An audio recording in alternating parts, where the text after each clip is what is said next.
जय माता दी। पीपल को हमारे हिंदू धर्म में बहुत पवित्र माना गया है और इसकी पूजा करने से कई प्रकार के लाभ भी बताए गए हैं। शास्त्रों के अनुसार शनिवार के दिन पीपल में कई देवी देवताओं का वास होता है। शनि महाराज भी इस दिन पीपल के वृक्ष में निवास करते हैं। इसलिए शनिवार के दिन पीपल को जल देना और दीपदान करने से शनि दोष भी दूर हो जाता है। लेकिन पीपल की पूजा करने के भी कुछ नियम हैं।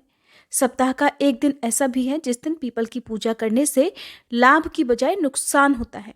इस दिन पीपल का स्पर्श करने से भी दुर्भाग्य बढ़ता है, आर्थिक समस्याएं आ जाती हैं और परिवार के सदस्यों को शारीरिक या फिर मानसिक परेशानियां भी झेलनी पड़ सकती हैं। तो आज की इस वीडियो में आप जानेंगे पीपल के पेड़ की पूजा विधि के बारे में। कौन सा ऐसा दिन है जिस दिन पीपल के पेड़ की पूजा नहीं करनी चाहिए, पीपल को स्पर्श नहीं करना चाहिए। पहली बार यदि आप पीपल के पेड़ की पूजा का संकल्प ले रही हैं तो आपको किस प्रकार से संकल्प लेना है, कौन कौन सी पूजन सामग्री आवश्यक रूप से रखनी है, कितनी परिक्रमा करनी चाहिए, कौन कौन से ऐसे विशेष दिन हैं जब पीपल के पेड़ की पूजा करने से बहुत जल्दी लाभ प्राप्त होता है। क्योंकि पीपल का वृक्ष एक ऐसा वृक्ष है जिसमें सभी त्रिदेव यानी ब्रह्मा, विष्णु और महेश तो वास करते ही हैं, पितरों का वास भी होता है, सभी 33 कोटि देवी देवताओं का वास होता है। इसलिए पीपल के वृक्ष के नीचे बैठकर किए गए किसी भी मंत्र का जाप सबसे जल्दी सफल माना जाता है। आपकी जो भी मनोकामना हो उसकी पूर्ति के लिए यदि आप पीपल के वृक्ष के नीचे बैठकर जल अर्पित करने के बाद मन्नत मांगते हैं, संकल्प लेते हैं, तो वो मनोकामना बहुत शीघ्र पूर्ण हो सकती है। पहले तो ये जान लीजिए कि किस दिन पीपल के पेड़ की पूजा करना या स्पर्श करना वर्जित है। तो रविवार के दिन पीपल में किसी भी देवी देवता का वास नहीं होता है, बल्कि इस दिन माँ लक्ष्मी जी की बहन दरिद्रता का वास पीपल के वृक्ष में माना जाता है। तो रविवार के दिन पीपल के वृक्ष की पूजा करने से, स्पर्श करने से, जल अर्पित करने से, परिक्रमा करने से आपके घर की जो भी सुख संपत्ति है उसको नुकसान हो सकता है, आर्थिक समस्याएं आपके घर में आ सकती हैं। इसलिए भूले से भी रविवार के दिन, चाहे अमावस्या भी इस दिन पड़ रही हो, पूर्णिमा भी इस दिन पड़ रही हो, तब भी आपको इस दिन पीपल के वृक्ष की पूजा नहीं करनी चाहिए। क्योंकि जब भी ऐसा होता है तो तिथि 2 दिन तक होती है, चाहे अमावस्या हो या पूर्णिमा हो। तो जो भी पहली तिथि जिसमें शनिवार का दिन आ रहा हो या फिर सोमवार का दिन आ रहा हो, उस दिन आप पीपल के वृक्ष की पूजा कर सकते हैं। ज्योतिष शास्त्र की अगर बात करें तो पीपल का संबंध शनिदेव से माना गया है और रविवार के स्वामी सूर्य देवता हैं। तो सूर्य और शनिदेव के बीच में तालमेल अच्छा नहीं होने के कारण भी रविवार के दिन पीपल के पेड़ की पूजा शुभ नहीं मानी जाती है। कहा यह भी जाता है कि अगर पीपल की पूजा करनी हो तो शाम ढलने तक ही पूजा कर लेनी चाहिए। सूर्यास्त के बाद पीपल की पूजा और पीपल के नीचे जाना भी शुभ नहीं माना जाता है।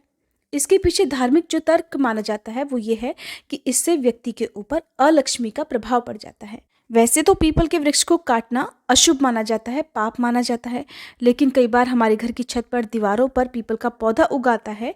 तो ऐसे में यदि आपको ये पौधा उखाड़ना हो या काटना ही हो तो सबसे पहले आपको दिन का चुनाव करना है। रविवार का दिन ही इस काम के लिए उपयुक्त माना जाता है। उससे पहले आपको पीपल में वास करने वाले सभी त्रिदेवों यानी ब्रह्मा, विष्णु, महेश के साथ ही पितरों से और शनिदेव से क्षमा याचना मांगनी चाहिए और उसके बाद ही पीपल के वृक्ष को या पौधे को उखाड़ना या काटना चाहिए।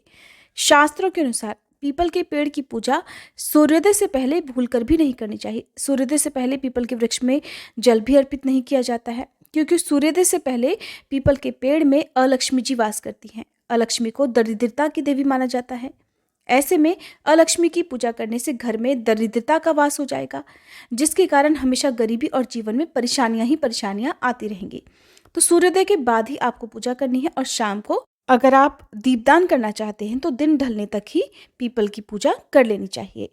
वैसे तो पीपल के पेड़ की पूजा करने के लिए सबसे उत्तम दिन माना गया है शनिवार का, लेकिन किसी भी अमावस्या तिथि को या पूर्णिमा तिथि को भी पीपल के पेड़ की पूजा करने से सभी मनोकामनाएं पूर्ण होती हैं और पितरों का आशीर्वाद भी प्राप्त होता है। शनिवार के दिन पीपल को जल अर्पित करने से, दीपदान करने से कुंडली के कमजोर ग्रह मजबूत हो जाते हैं।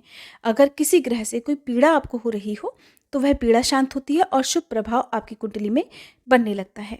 जल अर्पित करने के साथ ही पीपल के पेड़ की परिक्रमा शनिवार के दिन करनी चाहिए। ऐसा करना भी बहुत शुभ माना जाता है। पीपल के पेड़ की परिक्रमा करने से कुंडली में जो भी दोष होते हैं उनसे भी मुक्ति मिलती है।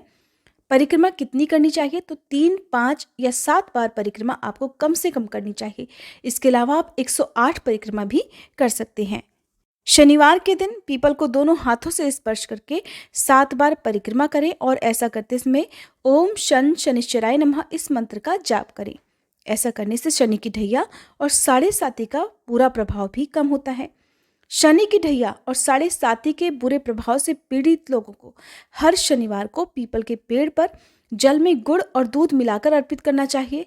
साथ ही शनिवार की शाम को सरसों के तेल का चौमुखा दीपक भी जलाना चाहिए। पीपल की पूजा सबसे ज्यादा शनि दोष को दूर करने के लिए की जाती है। तो शनिवार के दिन आप 11 पत्ते पीपल के लेकर उस पर चंदन से जय श्री राम लिखें और इन पत्तों की माला बनाकर हनुमान जी को अर्पित कर दें। ऐसा करने से शनि दोष दूर होता है और शुभ फल की प्राप्ति होने लगती है। अगर परिवार में कोई व्यक्ति लंबे समय से बीमार है, ठीक नहीं हो पा रहा हो, तो फिर पीपल की जड़ को उसके तकिए के नीचे 41 दिन तक रखना चाहिए। ऐसा करने से दवाइयों का असर भी होने लगेगा और जल्दी ही स्वास्थ्य भी अच्छा हो जाता है। जिस व्यक्ति की कुंडली में पितृदोष होता है, उनके घर में सदा अशांति रहती है, घर में कलह क्लेश ज़्यादा होता है, आर्थिक मानसिक शारीरिक परेशानियां ज़्यादा बनी रहती हैं। तो ऐसे लोगों को शनिवार के दिन पीपल का पौधा किसी सार्वजनिक जगह पर या किसी मंदिर में लगाना चाहिए। ऐसा करने से पितृदोष से मुक्ति मिलती है। अगर आपका कोई काम ऐसा है जो बहुत लंबे समय से अटका हुआ है, लाख कोशिश करने के बाद भी उसमें सफलता नहीं मिल रही हो, तो ऐसे में आप शनिवार के दिन पीपल के पेड़ से 11 साबुत पत्ते लेकर, जो बिल्कुल कटे फटे ना हो, उन्हें लेकर गंगा जल से धुल लें। इन पत्तों पर कुमकुम और अष्टगंध मिलाकर हनुमान चालीसा का पाठ करते हुए जय श्री राम लिखें। इसके बाद इन पत्तों को काले धागे से माला बनाकर हनुमान जी के मंदिर में उनकी प्रतिमा पर अर्पित कर दें। ऐसा हर शनिवार को करने से आपका जो भी रुका हुआ काम है वो बिना किसी बाधा के जल्दी पूर्ण हो सकता है। सारे संकट दूर हो जाएंगे और इसके अलावा आपको हर काम में सफलता ही सफलता प्राप्त होगी।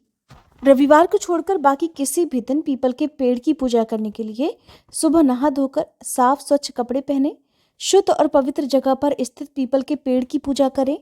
यदि हो सके तो पीपल के पेड़ के नीचे सफाई करें। सबसे पहले जड़ों में गाय का कच्चा दूध, गंगा जल या शुद्ध जल अर्पित करें। चंदन से तिलक लगाएं, अक्षत, मौली, जनेऊ, पुष्प आदि अर्पित करें और नैवेद्य के रूप में फल और मिठाई चढ़ाने के बाद आप कुछ दक्षिणा भी अर्पित करें। धूप दीपक जलाएं, हाथ जोड़कर ब्रह्मा विष्णु और महेश से अपने परिवार की सुख समृद्धि के लिए प्रार्थना करें और इस मंत्र का उच्चारण करें। मूलतो ब्रह्म रूपाय, मध्यतो विष्णु रूपिणे, अग्रतः शिव रूपाय, वृक्ष राजाय ते नमः।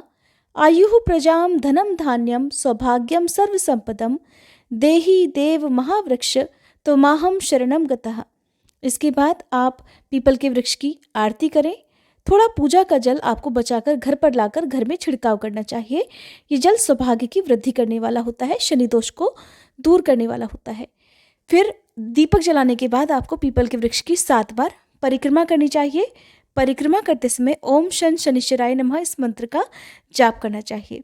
आप जो भी नैवेद्य पीपल के वृक्ष की जड़ में अर्पित करते हैं, उन्हें पितरों का ध्यान करते हुए भी अर्पित करना चाहिए और उसको वहीं पर छोड़ देना चाहिए। अक्सर सुख और सौभाग्य की प्राप्ति के लिए महिलाएं अमावस्या तिथि को या फिर पूर्णिमा तिथि को पीपल के वृक्ष की फेरी लगाने का संकल्प लेती हैं, पीपल के वृक्ष की पूजा करने का संकल्प लेती हैं। तो ऐसे में फेरी लगाने के लिए आप अपनी सामर्थ्य के अनुसार कोई भी वस्तु रख लें।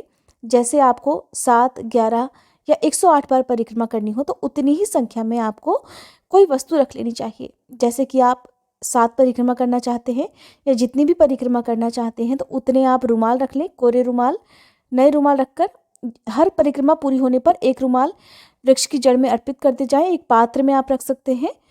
तो इस तरह से जब 7 परिक्रमाएं पूरी हो जाएं, तो 7 रुमाल आपके पास इकट्ठे हो जाएंगे, उसका दान आपको कर देना चाहिए।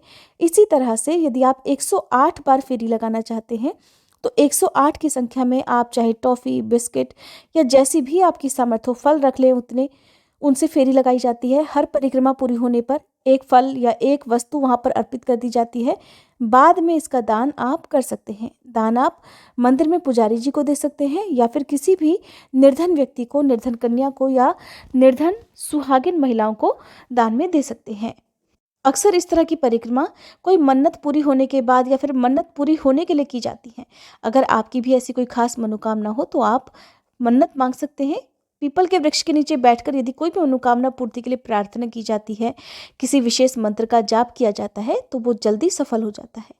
ये थी आज की वीडियो। उम्मीद है आपको ये जानकारी पसंद आई होगी। अगर आपका कोई भी प्रश्न हो पीपल के पेड़ की पूजा से संबंधित तो आप कमेंट बॉक्स में ज़रूर पूछिएगा, ताकि आने वाली वीडियो में इसके बारे में मैं आपको बता सकूँ।